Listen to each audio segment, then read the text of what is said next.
तत्सवितुर्वरेण्यं भर्गो देवस्य धीमहि धियो यो नः प्रचोदयात्।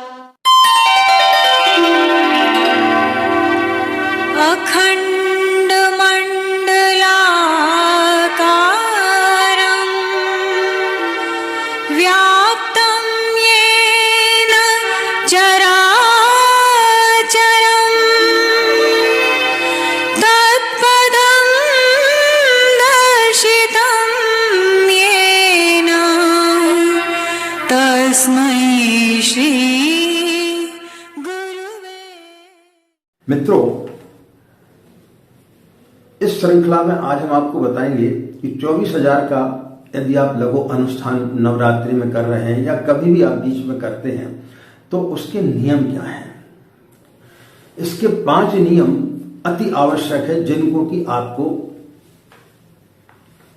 इनका पूर्ण रूप से पालन करना चाहिए।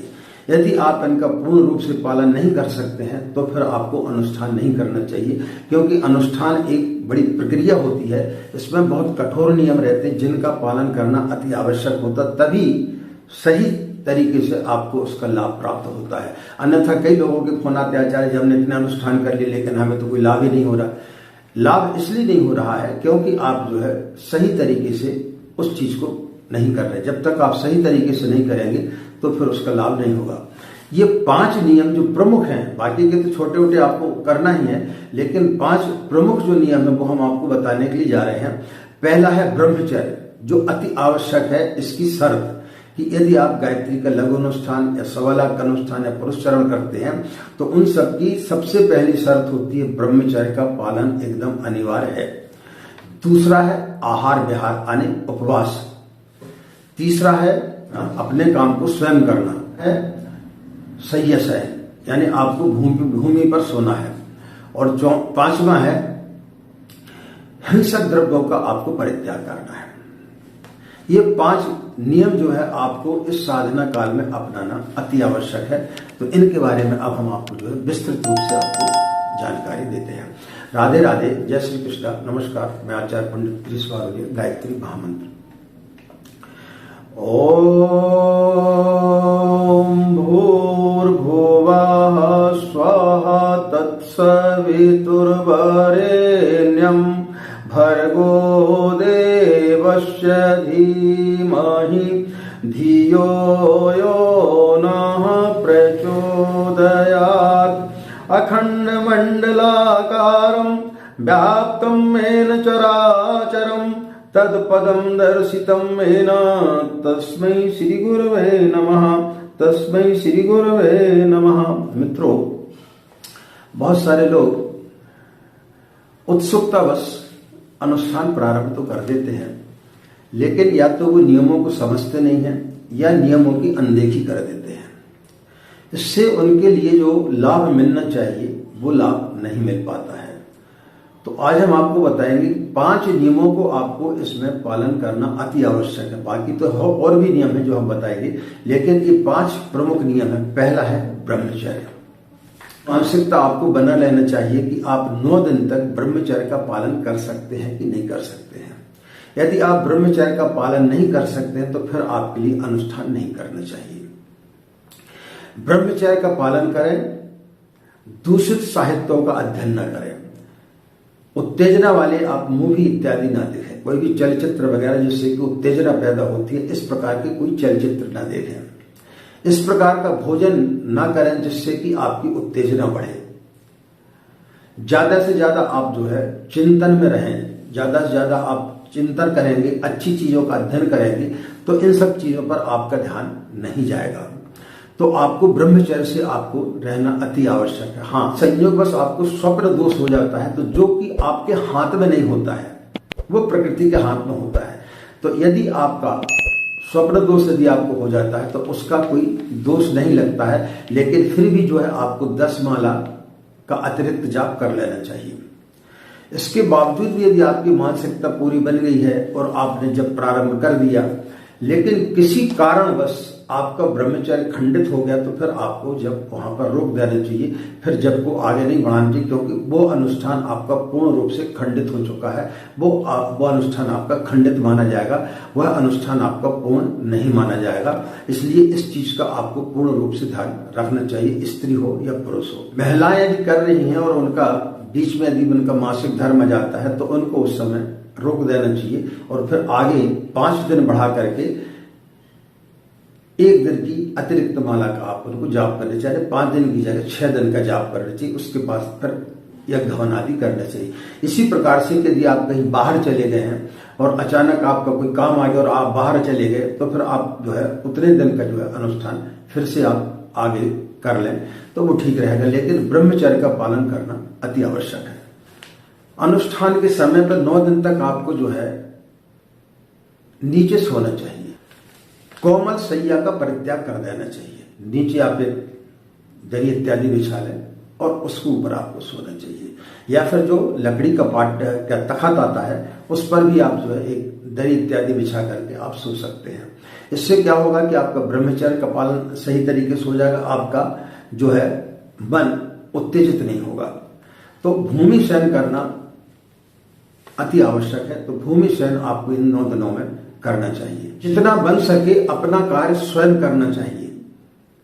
दाढ़ी बनाना है या बाल कटवाना है तो आप उस समय बाल न कटवाएं।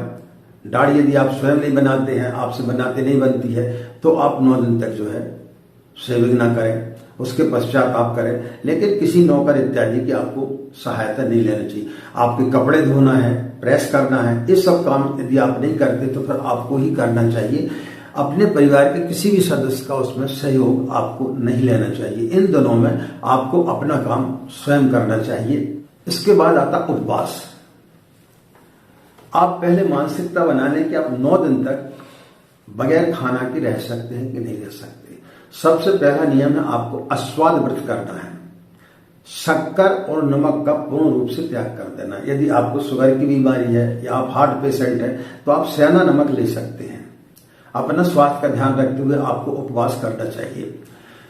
कई लोग जो है 9 दिन तक कुछ भी नहीं खाते हैं, सिर्फ जो है नींबू पानी में रहते हैं।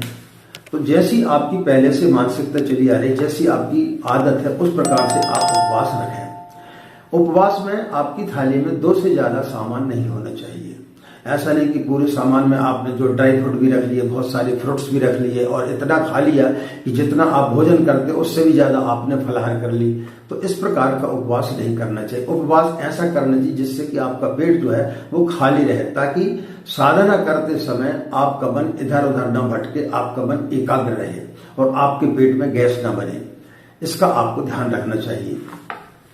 जिन लोगों से सहन नहीं होता है वो एक टाइम भोजन करके और दूसरे समय जो है एक समय भोजन कर लें, दूसरे समय जो है आप फलाहार कर लें। उस आधार पर भी रह सकते, लेकिन जो भोजन आप करेंगे वो बगैर नमक के होने चाहिए, यानी अस्वाद व्रत आपका होना चाहिए। उसमें आप जो है 2 चीजें होनी चाहिए, जिसमें दूध रोटी आप ले सकते हैं, दूध दलिया ले सकते हैं, दाल चावल आप ले सकते हैं। इस प्रकार से 2 चीज जिसमें हो उस प्रकार का आप भोजन कर सकते हैं बगैर नमक के। सेंधा नमक आप डाल सकते हैं यदि आपको ज्यादा तकलीफ होती है। तो मैं फल फूल तो आप बाहर से ला सकते हैं, लेकिन मिठाई इत्यादि जो फलाहार की रहती है या फलाहारी नमकीन इत्यादि रहता है वो बाहर की चीज आप ना खाएं।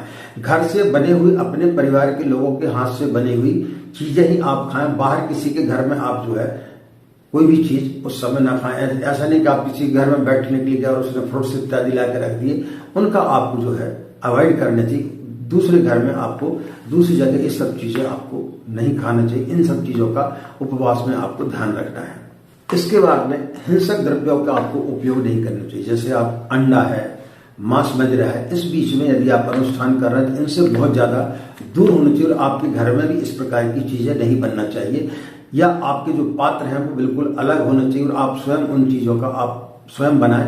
इन सब चीजों का उस समय उपयोग नहीं होना चाहिए। इनसे आपको परहेज करना चाहिए।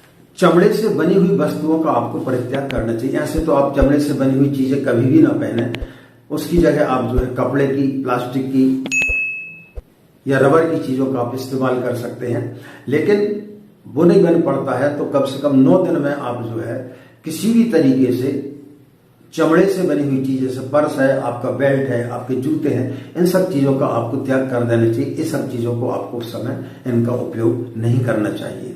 यदि आपकी दिनचर्या नियमबद्ध रहेगी, कोई भी कार्य यदि आप जो है एक नियमबद्ध के तरीके से करते हैं तो वो चीज आपकी सफल होती है।